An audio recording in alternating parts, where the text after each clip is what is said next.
We provide you the platform to turn your dreams into reality. Give wings to your aspirations with KR Mangalam University. अब बात करते हैं एक ऐसे रिश्ते की जो समय के साथ और भी मजबूत हो रहा है। भारत और ट्रिनिडाद और टोबैगो के बीच की partnership. Prime minister Narendra Modi हाल ही में इस गहरे रिश्ते की नई मिसाल दी। दोनों देशों के बीच का रिश्ता करीब 2 सदियों से पुराना है। अब ये रिश्ता developmental cooperation, trade, digital payments और कल्चरल एक्सचेंज तक फैल चुका है। 1997 में साइन किया गया ट्रेड एग्रीमेंट, जिसमें एक दूसरे को मोस्ट फेवर्ड नेशन का दर्जा दिया गया, उसने आर्थिक संबंधों के लिए भी एक मजबूत नींव रखी है।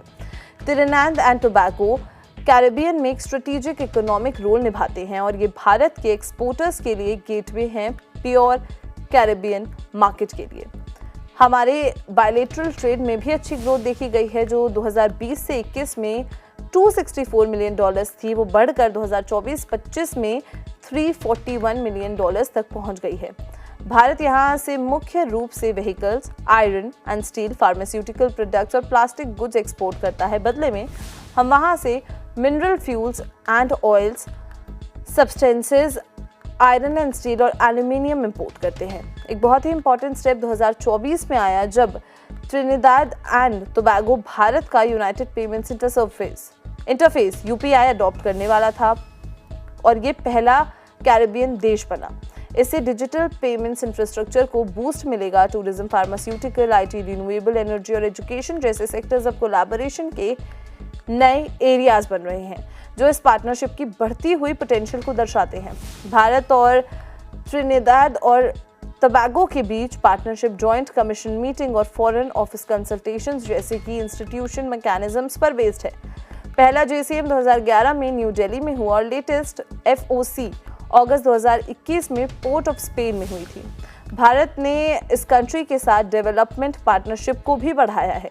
कोविड-19 पैंडेमिक के दौरान भारत ने वैक्सीन मैत्री इनिशिएटिव के तहत 40,000 डोसेज एस्ट्राजेनेका वैक्सीन की प्रोवाइड की, साथ ही एसेंशियल मेडिकल इक्विपमेंट भी भेजा। हेल्थ केयर के अलावा भारत ने दूसरे प्रायोरिटी एरियाज में भी मदद की। एक $1 मिलियन का इंडिया UNDP प्रोजेक्ट टेलीमेडिसिन और मोबाइल हेल्थ केयर रोबोट्स को सपोर्ट करता है। इसके अलावा एग्रो प्रोसेसिंग मशीनरी के लिए $1 मिलियन और एलोकेट किए गए हैं। रीजनल फूड सिक्योरिटी के प्रति अपनी कमिटमेंट दिखाते हुए इंडियन कोऑपरेटिव्स ने यहां राइस और एडिबल ऑयल भी सप्लाई किया है। दोनों देशों के बीच के कल्चरल कनेक्शंस बहुत ही वाइब्रेंट हैं। इंडियन डायस्पोरा अपनी एंसेस्ट्रल रूट से जुड़े हुए हैं। हिंदी भाषा की शिक्षा भी यहाँ काफ़ी अच्छे से चल रही है, हिंदी टीचर्स और लोकल इंस्टीट्यूशंस के सपोर्ट से। 2024-25 में करीब 300 स्टूडेंट्स ने हिंदी और संस्कृत कोर्सेज में इनरोल किया है, जो इंडियन लैंग्वेजेस और कल्चर में लगातार इंटरेस्ट को दिखाता है। इस कंट्री ने 1996 में 5th विश्व हिंदी सम्मेलन को होस्ट किया था और अभी भी रीजनल हिंदी कॉन्फ्रेंसेस और कल्चरल इवेंट्स में एक्टिवली पार्टिसिपेट करता है। Hindi foundation of Trinidad and Tobago और national council for the Indian culture जैसे लोकल ऑर्गेनाइजेशंस इस रिच हेरिटेज को प्रिजर्व और प्रमोट करने में एक महत्वपूर्ण रोल प्ले करते हैं। ये दौरा और भी गहरे होते संबंध सच में दोनों देशों के लिए नए दरवाजे खोल रहे हैं। आज के लिए बस इतना ही। अगले अपडेट के साथ फिर मिलेंगे।